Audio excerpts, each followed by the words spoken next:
Ethiopia bro. is so beautiful. Bro, no cap. Holy Yo, y'all see this chat? Y'all That's see crazy, Ethiopia, bro. This is insane. Ethiopia is crazy. Oh my gosh. በእኛ ዘመን ይሄን ነገር ማየታችን ኢትዮጵያን ሊያስደስተን ይገባል። ታላቅ ሀገር እየተገነባ ታላቅ መከላከያ እየተገነባ ታላላቅ ፕሮጀክቶቻችን ስራ እየተከናወኑ ኤርፖርታችን ተጨማሪ ግንባታ ውስጥ ያለውን አሟጦ አቅሙን ጨርሶ ሙሉ ለሙሉ በሚባል ደረጃ ሊስፋፋ ወደማይችልበት ሲደርስና ሌላ ተጨማሪ አዲስ ደግሞ በአፍሪካ አንደኛ የሆነ ሲገነባ ልባችን ሞቀል ልንደሰት ይገባል። የድፍን አፍሪካ ጋዜጠኞች or የሶሻል ሚዲያ አክቲቪስቶች እና የመሳሰሉ የማህበረሰብ አንቂዎች አዲስ አበባ ሲመጡ ይደመማሉ። በጣም ነው ደስ የሚላቸው። ምንድነው ለውጡ ከየት መጣ ነው። በብዙ የአፍሪካ ሀገሮች ፓርላማዎች መነጋገሪያ አይሆንም። ከየት አምጥተው እነሱ ሰሩት እኛ ስለምን አቃተን የሚለው ነገር እና ብድር ነው አንዳንዱ ሊል ይችላል፣ አንዳንዱ በልመና ነው ሊል ይችላል። ነገር ግን ያለውን እምቅ የሀገሪቱን አቅም ለይቶ የማወቅ ነገር ያመጣው ውጤት ነውና አገሪቷ ያላትን ያልታየ ነገር ማየት የቻለ አመራር ስለመጣ የመጣ ነገር ነው። በዚህ የሚከፋ ሰው መኖር የለበትም። ለምሳሌ ወንዝ ዳር ነው ቤቴ የነበረው የቀበና ወንዝና የቡልቡላ ወንዝ የሚገናኝበት አካባቢ ነው ቦሌ የራሴ ቤት። አሁን በልማት ተነስቷልና በልማት ሰዎች የወንዝ ዳርቻ ተብሎ ሲነሳ እኔ በቃ ምን ነሳ ከሆነ ኦኬ ግንባታ ፈቃድ ምንም ተከልክዬ ስለቆየው ኦኬ አሁን ምን ነሳ ከሆነ ምትክ ቦታና ካሳ ይሰጠኝ ብዬ ለምሳሌ በአግባቡ መስተንግዶ ያገኘውኝ ነው። ሌላው ሰው አዲስ አበባ ውስጥ እንዴት ተደርጎ ነው ተፈናቅሎ ነው ወይ? ቅድም ሀብታሙ ይመስለኛል ሲናገር የነበረ አንድ ልጅ የህዝቡን የማፈናቀል ነገር ከቦታው የማንሳት ያ እንደዛ አይነት አይደለም። ማፈናቀል የሚባለው ተውን ከቆሻሻ ቤት ላይ አውጥተ ኮንዶሚኒየም ስትሰጠው አፈናቀልከው አይደለም የሚባለው።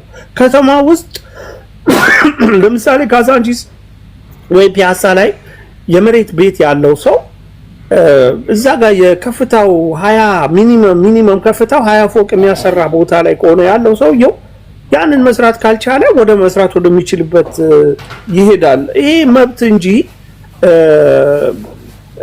መንግስት ያለው መብት እንጂ ማፈናቀል አይደለም። እንደ ማፈናቀልና ሰውን ከዛ ወደዛ ማሸጋሸግ ልማቱ እንዲሳለጥ ከማድረግ አንፃር ብቻ ቢታይ መልካም ነው።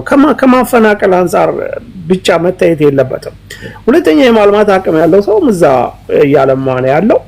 ከዚህ አንፃር ይሄ ማያስደስተው ሰው መኖር የለበት። የኛ ተቃዋሚዎች አሁን እንደ አኪላ አይነቱ ለምሳሌ አኪላ ምንም አይነት ነገር በጎ ነገር ስለ ኢትዮጵያ መስማት የማይፈልግ ልጅ ነው። በነገር ላይ ምንም አይነት ኢትዮጵያ ተክሲድ አድርጋ የሆነ ነገር አሳክታ ብሔራዊ ቡድናችን ራሱ የሆነ ቦታ ተጫውቶ ቢያሸንፍ ዋንጫ ይዞ ቢመጣ የሚያለቅስ ይመስለኛል። አኪላ በጣም ስቅስቅ ብሎ የሚያለቅስ ይመስለኛል። ሌሎችም የኢትዮጵያ ጠላቶች ተመሳሳይ አቋም ነው ያላቸው። አሁን አማራ ክልል ሰላም እንዳይሆን ክልሉ የእሳት ረመጥ እንዲሆን ቀን ከሌሊት የሚሰራው አኪላ ነው። አንዴ ቃል በስመ አብ ያንተ ደግሞ 8 ደቂቃ አይደለ እንዴ ለሌሎች ይስጣው ከኔ በፊት እኔ እኮ ቀድሜ ያለው በእውነት ቴዲ ጨምርልኝ ትንሽ ታይስ 8 ላጠቃለሽ ታይስ ላጠቃለሽ 8 ደቂቃ ነው 10 ደቂቃ ነው የምትሉኝ በወር ስትከፍሉኝ ብቻ ነው። እሺ ቀጥላለሁ። ማን ባስቀመጥኩላችሁ ደቂቃ ነው የምታወሩት? እሺ ቀጥላ።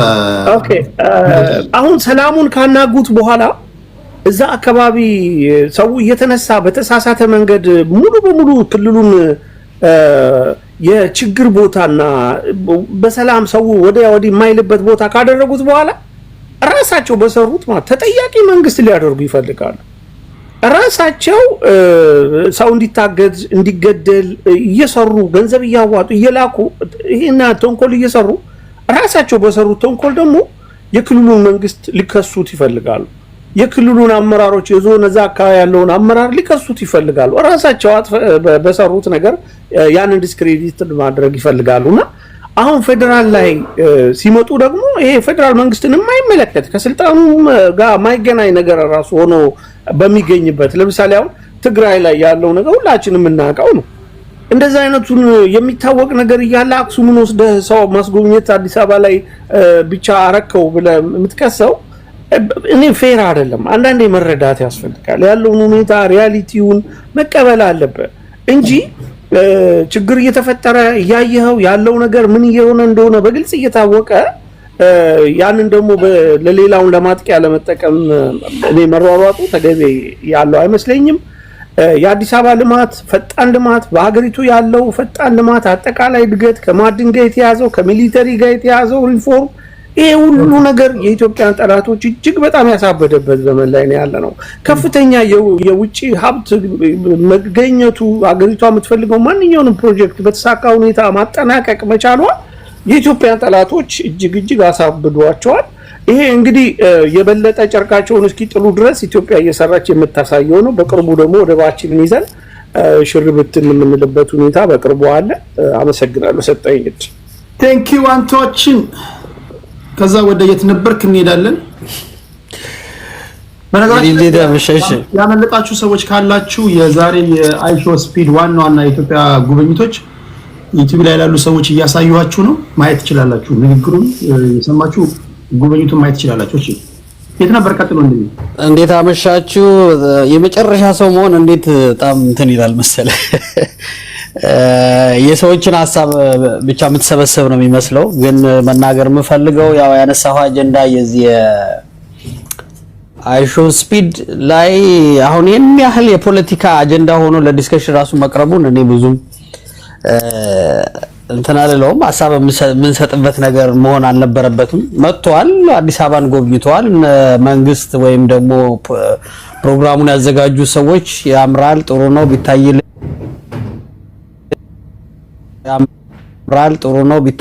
የተሻለ ነው የሚሉት ኤሪያ ላይ ፎከስ አድርገው ለማሳየት ሞክረዋል። ይሄ ደግሞ ምንም የመጀመሪያው ሀገር አይደለም። ኬንያ አይተነዋል፣ ሩዋንዳ ላይ አይተነዋል። ሌሎችም አፍሪካ ሀገራት እንደዚሁ ነው የተጠቀሙበትና ይሄንን የፖለቲካ አጀንዳ አድርገን ልንነጋገርበት የሚገባ አይመስለኝም። just like የማስታወቂያ ስራ ነው፣ ፕሮሞሽን ነው፣ የሚገኝ አይደለም። አንዳንዴ እነዚህ አይነት ሰዎችን ተጠቅሞ የሀገርን መልካም ገጽታ ለማሳየት መጠቀም ጥሩ። በተለይ እኔ እንደውም ምንድነው ያሰብኩት አንዳንድ መንግስት ሰራኋቸው ብሎ በቴሌቪዥን የሚያሳያቸውን እንትኖች በተለይ በዲያስፖራ ያሉ አይመለከቱትም፣ አያዩትም። ቢኮዝ የፖለቲካ አስተሳሰብ ስላለ ያንን መንግስት ሰራኋቸው የሚላቸውን ነገሮች ላለማየት ያው እንትን ማለት አለና በዚህ አጋጣሚ ግን እነሱንም ጨምሮ ለማየት እድል አግኝተዋል። ከዚህ በላይ ማለት አይቻልም። የኢትዮጵያ ፖለቲካ የሚያስጠላው ግን እንደነዚህ አይነት ሁኔታዎችን ስንመለከት ነው። ፎር ኤግዛምፕል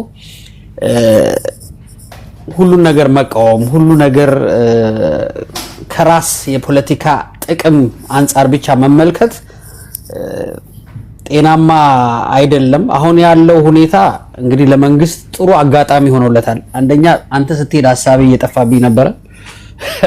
ሶ ዲስትራክቲንግ የመንግስት አሁን ያለው የብልጽግና መንግስት በጣም ኦፖርቹኒስት የሆነ መንግስት ነው። ሁሉ ነገር ተመቻችቶለታል። እውነት ለመናገር አንደኛ ሶሻል ሚዲያው በቃ ይሄ እኛ የምናወራው ፖለቲካ እንዳይውጣው አድርጓል ህዝቡን። በተለይ ህዝብ የምንለው ያ ወጣቱን ነው። ፖለቲካ አዲስ ሐሳብ ተቀባዩ ወጣት ነው እና ይሄ ወጣት እኛ እዚህ የምናላምጠውን ፖለቲካ በፍጹም በቃ ሊወርድለት እንደማይችል ማየት ትችላላችሁ። በደንብ ፊል አደርገዋለሁ በቃ እና ይሄ ለመንግስት ኦፖርቹኒቲ ነው እና ያንን ደግሞ አስፍቶ እየተጠቀመበት ነው ያለው።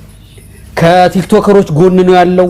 ከነሱ ጋር የሚፈልጉትን ነገር ያደርጋላቸዋል። ፌስቡክ ስንት አመት ስንጠቀም አንድ ጊዜ እንኳን የብሎገሮች ኮሚቴው የምናምን ይኑር አልተባለም።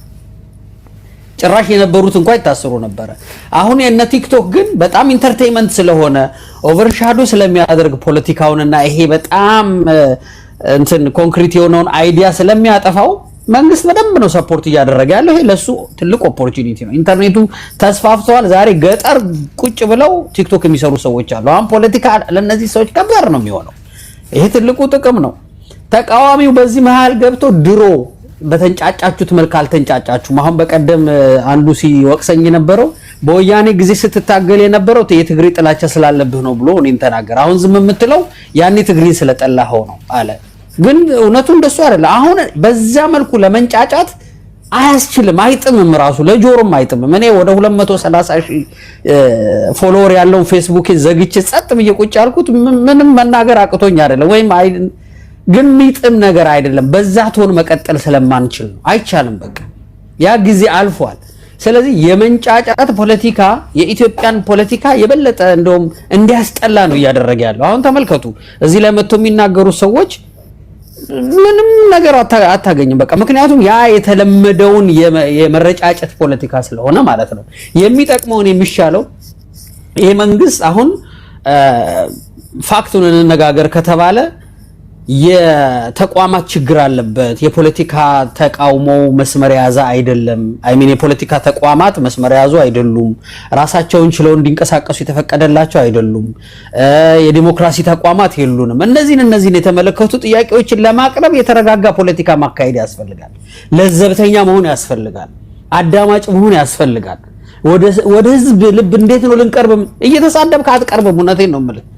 መንግስትን ሰድበ አብይ አህመድን ሰድበ ቅድም አሁን ወንድሜ እንትና ሲናገር ሽንቱን አስፋልት ላይ የሸና መሬት ላይ የሸና ሁላችንም መሬት ላይ የሸና ነው የኖርነው። ማይ ፍሬንድ ለምን ሰውን ትሳደባለህ? ራይኔን ነው የምትሰድበኝ? ጉድጓድ የሌለበት መጥቶ አዲስ አበባ ሲመጣ በነገር አዲስ አበባ በ2002 ሄደ ጥናቱን ማየት ትችላለህ። እኔ ሁሉ ጊዜ ነው ሜንሽን የማደርገው 2002 የተጠና ጥናት ሽንት ቤት የነበረው ህዝብ 25% ብቻ ነበረ። 75% በሙሉ ዝም ብሎ አስፋልት ላይ በፌስታል የሚወረውር የነበረ ነው እውነት ለመናገር። እና ይሄንን መካድ አትችልም። እና ከገጠር የመጣው በሙሉ አዲስ አበባን አይቶ ነው ሽንት ቤት የተጠቀመው ምናምን የሚለው ይሄ ከአንድ እናቃለን ፖለቲካ ነው የምናወራ ከሚሉ ሰዎች የሚጠበቅም አይደለም። እና ያንን ይዘን ወደፊት መሄድ አንችልም። የተቃውሞ ፖለቲካ እጅግ በጣም ያስፈልገናል። የተቃውሞ ፖለቲካ ከሌለ መንግስት በጣም ያብጥና በኋላ ለህዝብም ለሀገርም አስቸጋሪ ይሆናል። ነገር ግን የፖለቲካውን ተቃውሞ ለማምጣት ለዘብተኛ የተረጋጋ በጥናት ላይ የተመሰረተ የበሰለ የሰከነ ፖለቲካ ያስፈልገናል። ስድብ፣ ይሄ የእንትና አሽሙር እና ይሄ መረጫጨቱ አይጠቅመንም። ጦርነት አይጠቅመንም። ሌትስ ካም ቱ ዘ ትሩዝ። ወደ ሪያሊቲው መምጣት አለብን። ዝም ብለህ ኦሮሞን ስለሰደብክ፣ አማራን ስለሰደብክ፣ ትግሬን ስለሰደብክ የሆነ እንደዛና እንደዚህ ስላልክ ህዝብ በፍጹም ልቡን አይሰጥህም፣ አታገኘውም። እየተመለከተን ያለነው እሱ ነው። በዚህ መልኩ ወደ ኢትዮጵያ ፖለቲካ ሁላችንም በተረጋጋ መልኩ እንድንመለስ አንደበታችን የታረመ ጥናት ላይ የተመሰረተ አስተሳሰብ እንድናካሄድ ያው ምኞቴ ነው። አመሰግናለሁ ቴዲዬ። ቴንክ ዩ እኔም ገዛው ሐሳብ ነው። ፖለቲካችሁን አዘምኑ። ፖለቲካችሁን ማዘመን አለባችሁ። አንዳንዶቻችሁ ምንም እንትን ላይ ነው ያላችሁት፣ አለት ላይ ነው ያላችሁት። አለት ውሃ ብታፈስበት አይገባም፣ ምን አይልም። ቶሎ ራሱ መቀየር አለበት። ከትላንት ወዲያ የምትናገረበት ንግግር፣ ሐሳብን የምትገልጽበት አረፍተ ነገርና ዛሬ ላይ አይን አይቶ እኮ አናሊሲስ መስራት አለብንና ፖለቲካችን መዘመን አለበት የሚለው ትክክል ነው። አሁንም ቆስጠስጦኔስ ምናምን የምትል ከሆነ አሁንም እንትና አጼ ዘካሪያስ ምናምን አጼ ባልጮት ምናምን የምትል ከሆነ ማይ ፍሬንድ ተበልተሃል። ስለዚህ ሁላችሁም አሁንም እንደ ኦሮሞ አማራ ምናምን ሳይሆን ማጆሪቲውን እንዴት ነው ልቡን የሚይዘው? እንዴት ነው በዚህ መንግስት ድካም ገብቼ ይሄን መንግስት ከዚህ ህዝብ ልነጥል የምችለው እንዴት ነው ብለን መናገር ያለብንና ፖለቲካው መዘመን አለበት። ያንተ ፖለቲካ ሲዘመን አገርም እንደዛው ነው የምታድገው ለማለት ያለው። እሺ ቴንክ ዩ። ወደ ጸደይ እህታችን ሄዳለን። ጸደይ ሰላም ጤና ስጥልኝ። ይሰማሉ ቴዲ? ሰሚያለሽ? በደም እሺ ከብዙ ጊዜ ቆይታ በኋላ ተመልሻለሁ። ደስ ብሎኛል ስላገኘሁ እድልም ስለሰጠኝ። የምናገረው ነገር እንግዲህ በትዕግስት አዳምጠኝ። የዛሬ 10 ዓመት ኤግዛክትሊ ኢትዮጵያ ነበርኩኝ።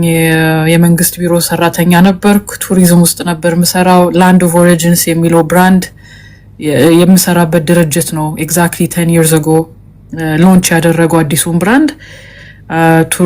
ቱሪስቶችን አስጎብኝቻለሁ። ቱር ኦፐሬተሮችም ከውጭ ሀገር ቱር ኦፕሬተሮች ጋር አገናኝተን ፓኬጅ እንዲሸጡ የተለያዩ ዝግጅቶችን ውጭ ሀገር ውስጥ በማዘጋጀት ተሳትፍ ያለው ሰው ከኤክስፒሪየንስ ነው ማወራው ማለት ነው።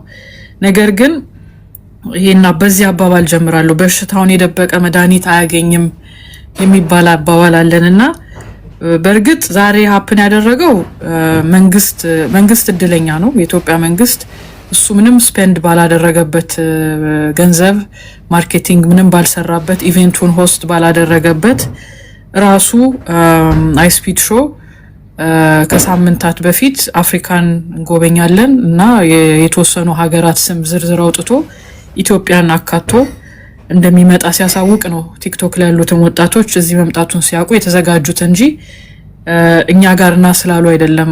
ኢትዮጵያ የተጨመረችው አስቀድመው ኦሬዲ ሊስት አውጥተው ነው የመጡት። መንግስትም ምንም ኮንትሪቢዩት ያደረገው ነገር የለም። ግን መንግስት እድለኛ ነው፣ በጣም ተጠቃሚ ነው። ባይዘው ዛሬ ያጋጠማቸው እድል በቱሪዝም ላይ ብዙ ዶላር ተከፍሎ ብዙ ሺህ ዶላር ተከፍሎ ለ30 ሰከንድ ማስታወቂያ CNN ላይ እሱ ደግሞ የስንት ሰዓት ነው? የ4 ሰዓት ፕሮግራም ነው ያደረገው ስትሪም ያደረገው።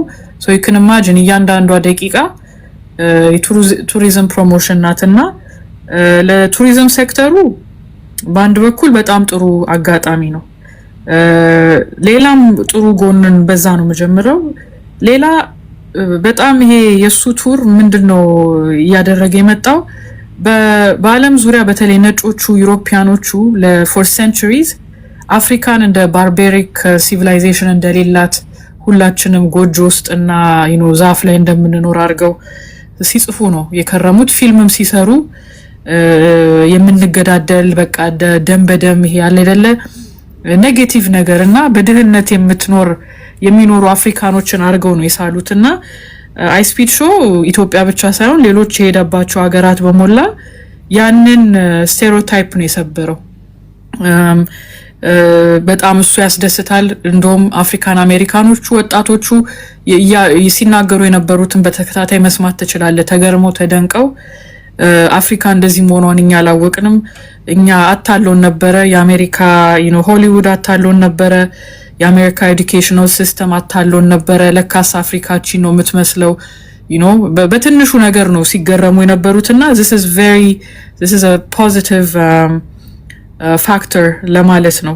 ሁለተኛው ጥሩ ጎኑ ብዬ ማምነው እኔ ለምሳሌ ግብጻውያንን በጣም ነው የሚያናዱኝ። ብዙ ጊዜ ከነሱ ጋር ኢንተራክት አደርጋለሁ ትዊተር ላይ ኤክስ ላይ። በጣም ንቀት አላቸው፣ በጣም ነው የሚጠሉን፣ ዘረኞች ናቸው። እኔ ያጋጠሙኝ ግብጻውያን ለግብጻውያን ጥሩ የሆነ ፒአር ነው ያዩት፣ ማለት ለኢትዮጵያ የሚጠቅም ፒአር ነው። እንደዛ ሊያናንቋት የሚፈልጉትን ኢትዮጵያ በዚህ መንገድ ታይታ ከፍ ብላ መታየቱ በጣም ቆንጆ ነው፣ በጣም ጥሩ ነው። ሶ ለዘረኞቹ ወዘር ግብጻውያን ኦር ሌሎች የሌላ ሀገር ዜጋ ኦር ለነጭ ሱፕሪማሲስቶች አፍሪካን እንደ ሎ አይኪው እና ሲቪላይዜሽን እንደሌላት ለነሱ ኢትዮጵያ ውስጥ ብቻ የመጣው ሳይሆን አፍሪካ ውስጥ የታየው በጣም ጥሩ ነው። ኦኬ ይሄን ካልኩኝ ዘንዳ ኦኬ ሜቢ መጥፎ ጎኑ ሜቢ እና ኪላ ትንሽ ሃይላይት ማድረግ የፈለጉትን እሱም ማንሳት ፈልጋለሁ። ኖርዘርን ሩት ነው ትራዲሽናል የኢትዮጵያ ቱሪዝም ቦታዎች ላሊበላ፣ አክሱም፣ ጎንደር የመሳሰሉ ቦታዎች ዛሬ ዱ ናት ትራቨል አድቫይዘሪ ነው ያላቸው። ሶ እነዚህ ቦታዎች አይጎበኙም። በእርግጥ የችግሩ አካል አንደኛው ሳይድ ብቻ አይደለም፣ ሁለት ሳይድ ነው የተዋጋ ያለው። ግን ያም ሆኖ አሁን እዚህ ያላችሁ ደስታ በቃ አሁን ከወዲያ ቱሪስቶች ይመጣሉ የሚለው ነገር ሊሆን አይችልም። ለምን እንደሆነ ላስረዳ። እዚህ ሴክተር ላይ ስለሰራሁኝ ዱ ናት ትራቨል አድቫይዘሪ ያለባቸው ቦታዎች ላይ ትራቨል ኢንሹራንስ ካቨሬጅ የለም። ኦኬ ሶ መጀመሪያ በዚህ ከአፍሪካ መጎብኘት የሚፈልጉ ትራቨል ኢንሹራንስ ይዞ አይመጡም። ግን የተለመዱት ማርኬቶች ዩሮፒያኖቹ፣ አሜሪካኖቹ ረጅም የ10 ቀን የ2 ሳምንት ፓኬጅ ገዝተው መምጣትና ትራቨል ማድረግ ቢፈልጉ ያለ ኢንሹራንስ አይንቀሳቀሱም። ቢኮዝ አንድ ነገር ቢሆኑ ለጤናቸው ሄልዝ ኢንሹራንስ ካቨር ያደርጋቸዋል። ሄልዝ ኢንሹራንስ ደግሞ ዱ ናት ትራቨል ያለበት ቦታ ላይ ካቨሬጅ አይሰጥም። ሶ የተለያዩ የዌስተርን ካንትሪዎች ዋና ታርጌት የምናደርጋቸው ማርኬት አገራት ለቱሪዝም አሜሪካ፣ ዩኬ፣ ካናዳን ለምሳሌ ብናይ do not travel to አምሃራ፣ ትግራይ ብሎ ነው avoid travel። ሌሎቹ እንደውም ከአዲስ አበባ ውጪ do not travel by road outside አዲስ አበባ። kidnappings and roadblocks are significant. so ይሄ በሞላ ችግር እንዳለ እናውቃለን አይደለ? ይሄ የኛ እንትን ነው። መንግስትን ግን ማለት ይሄ መወራት የለበትም። ይሄንንም ስታነሳ do not travel advisory ኳል ሌላም ቦታ እኮ ቱሪዝም ሴክተሩ ሞቷል። ይሄንን ብለው የሚናገሩ ሰዎች ኢትዮጵያ ጠላ አርጎ መሳል ወይንም በሌላ መንገድ በኔጌቲቭ መንገድ መግለጽም ትክክል አይደለም። ፌር ነው። ያኛውም አሴስመንት ትክክል ነው። መጨረሻ ማለት የምፈልገው በአዲስ አበባ ዙሪያ ላይ ውስጤ እኔ ኮንፍሊክቲንግ የሆነ ስሜት ነው ያለኝ because yes እኔ ባይኔ ባላየውም ለውጥ መሬት ላይ በደንብ አይቻለሁ። እንግዲህ ባየሁት ነገር ሌሎችም ሰዎች ኢትዮጵያኖ ዳያስፖራዎች ሄዶ ሲመጡ የሚያሳዩት ነገር አለ። ነገር ግን የተጎዳ ህብረተሰብ አካል አለ። ለምሳሌ የኔ አያቴ ስላሴ